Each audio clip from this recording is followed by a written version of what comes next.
एक सवाल अलग अलग रूपों में हर प्रकार के लोगों द्वारा बार बार किया जाता है कि दुनिया में इतने जुल्म हो रहे हैं, अगर ईश्वर है तो इन्हें रोकता क्यों नहीं। दोस्तों, इस बात का सादा सा जवाब यह है कि अल्लाह ईश्वर तो मौजूद है, लेकिन जुल्म, अत्याचार, पाप इत्यादि को सामान्यतः सीधे तौर पर रोकना उसका काम है ही नहीं।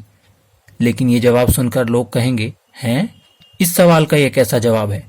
तो जरा ठहरिए, आपको बता दें कि ये काम है लोगों का, और उन लोगों का भी जो ये सवाल कर रहे हैं। जी हाँ, अभी थोड़ी देर बाद आप भी इस सवाल का यही जवाब देंगे। वो कैसे? दरअसल बात यह है कि ईश्वर ने ये संसार बनाकर और अपने अवतारों, संदेष्टाओं के माध्यम से इसके लिए नियम कानून देकर मनुष्य पर यह जिम्मेदारी डाली है कि उसके नियमानुसार इस दुनिया का प्रबंध संभालना है।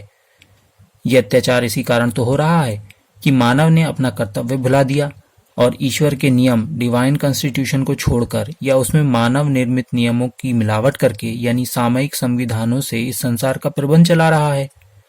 अब ये बात तो बड़े ऊंचे स्तर की हो गई, यानी राष्ट्रपति या पूंजीपति के स्तर की हो गई। इसमें आम इंसान क्या करे?